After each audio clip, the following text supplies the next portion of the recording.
it up. Hello, this is going to be it's more or less optimizing for performance is highly needed on CDN, and also I collect. I would like to pick up lots of questions I picked up in the last years in the LeaseWeb chat, in the programming chat, in the hallways, and what we talked about. So, well, it will take more than 10 minutes going through all of it. So I'm going to just go fast about things you should and you shouldn't do when you are looking to optimize your application's performance. So one of the questions is, most people think performance is just going faster. That's not true.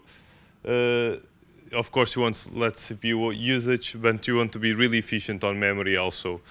On distributed scenarios, which we do have a lot here in LeaseWeb, you want to scale near linearly. You don't want to push up more machines and then you are stuck because your application can't go more. You have to redo it. You want to have an optimal I/O usage, because it cannot. I/O encompasses network, file systems, all that. And the big question: can we have it all? No. So you have to drop some stuff to get another one. These are the normal trade-offs that we have on performance. So if you want really fast applications, normally use lots of memory. If you don't want to use I/O, you use lots of memory. Normally, I/O usage will compensate your CPU usage. If you make a really robust application that it's not prone to break or whatever, it will normally not be simple, which will be that it will not perform really well. Also, normally performance brings obscurity. Your code is not that readable if you make it really high performant. Key point here is you have to know what is your system, your application, your environment. I will go a bit on this later. So this is normally the first pitfall. People optimize before they know why they are optimizing. So,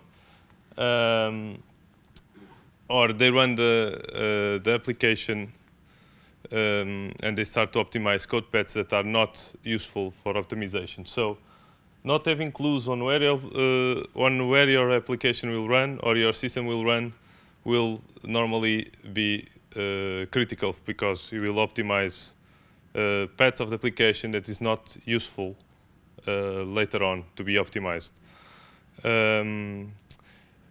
Also, if you optimize some parts that don't need, you will have some trouble optimize the parts that need later on. So you'll normally make a refactor mandatory because you did it wrong. Or you will not refactor and you will wait until it breaks, and then you have you have to do it all again. The simple solution is make your application run. That's the first thing. Make it work, then worry about optimization. Make sure it's modular also, because if you want to optimize several parts of your application, you make sure they don't conflict with each other, or if you optimize some part, it will not break the others. This is a thing I focus a lot, and I see it a lot here on LeaseWeb, and I did a presentation a few years ago about this. It's people do not profile their applications. So they optimize by, I need to optimize here. Lies. It's all lies. If you don't profile, you don't know what is using your resources. So you will fall back to pitfall 1. You will optimize the wrong parts. Also, what you think your application resources are allocated could be completely wrong how the application allocates it. So profiling or bad profiling will completely destroy all your optimization. Also, there's a thing I see a lot here, and this the third one. Profiling with a non-realistic load and profiling with the optimal scenario would also be completely, will render all your optimization fruitless, because I see people run the application once, and then it's, even if they have a profiler on and say, okay, I identified that some path is bad, I'll optimize there. But then they forget their application runs all the time, for long periods of time. And we had that on CDN, so we had a log parser that aggregates all our data for billing. And when run on a single machine and against a single log file, the optimization path is completely different if you have run it for 24 hours on a production machine. So on one case, the optimization was in one part of the code. In the other, there was no optimization to be done because we were stuck on operating system directives. So profile and profile your application with realistic loads, if possible, in production. There is ways to build profiling into applications and use the production environment safely to get profile data out of your applications. A third pitfall is the locality. This means it's the typical, it works on my machine. On my machine is fast, which is also quite wrong because you are looking at an application as an isolated component. It's not connected to a system. So again, your profiling path could be completely different. Again, your application could be not the weakest link on the system, and then you don't need to optimize because your application is just fine. Someone else is. When you connect your application to others, let's say on the network part could be the bottleneck, and what you thought was the bottleneck was even if your profiling was not right. So please make sure you test it in production because we will avoid the pitfall 1 and 2. And also, if you optimize it locally, your application could probably be the problem. And also, you could optimize in a way that will degrade scalability. So again, go to production. Again, not reading documentation. This is also, I see a lot in our LeaseWeb chat, on our programming chat. Don't understanding what the calls are making. This is relevant for everything, not only for optimization, knowing what we are doing, but not understanding proper behavior of functions, it may render also your optimizations completely void. This is extra special attention on system calls, and we use it a lot. We interact with systems, we interact with servers, we spin images, we deploy, we use network, we use file systems. So system calls, read the documentation. It's all online, it's easy to read. It will avoid you problems later on, especially on cases where we run on multiple platforms. It's not much the case on LeaseWeb. You'll not run on a server and then on a cell phone and then on a... But system calls have different outputs and different behavior for different systems, even if it's a Linux system call. One case is sleep. Sleep, lots of people use sleep. Most people never read this part on sleep. Sleep will sleep at least. So if you expect your application to sleep 1 second because you write sleep 1, it's a lie. It will sleep at least 1 second. If you are critical on that 1 second, then sleep is not the right call to use.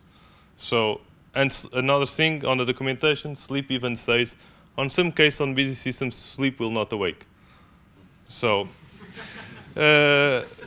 so sometimes, yeah, the application stopped work, then I didn't know what. Yeah, you didn't read the documentation. So,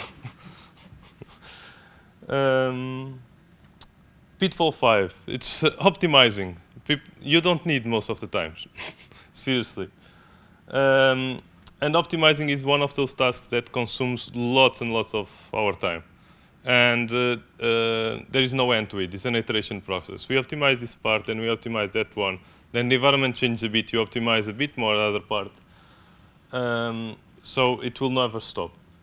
And again, like I said, optimization will make really difficult to read your code. If you go low level, it will remove lots of abstraction. So the next guy have a problem there. So solution, yeah, just don't do it. If you don't need to do it, don't do it. These are some best practices that I commonly use. I always know what I'm going to do or what the application is going to run. I build profiling in my application, so there is always a flag that I can pass or a system variable I can set. So I can get the profile. I measure first, and then I act, and then I measure again to see if I did it right. I normally, this will make some people shiver, I profile in live environments. Pedro, you know it. Jeff, you know it. You guys know it. But I always warn people when I profile, because profiling takes extra stress on the systems, and your application will actually perform slower while you profile. So beware, you warn the stakeholders at what you are doing on this. So normally choose one machine, one with less load, or choose 1 hour with less load, and activate this. When it's finished, set it off. Technical tips from our problems. So this is useful in most of the cases, and it's problems that we have, and we solve it this way. If your application, if you want to parallelize your application and you use threads, only use threads if you know that you'll block on I/O. Otherwise, you spawn extra process. Although the cost of spawning processes is heavy, it parallelizes better. Avoid string processing as possible. And if you do need regular expressions, drop to grep or sed. You cannot beat the speed of those command line tools. Of course, for Linux only. CAS guys, yeah, you don't have these facilities. Binary search, bit sorting. So if you need, you search before sort. But if you have to search a lot of times, then just sort it. Yeah, those rules. If you write a lot to disk, cache the writes in multiples of the file system of the block size. It will speed up a lot your I/O. And only cache what is really often accessed. So that's it. Discussions, questions at lunchtime.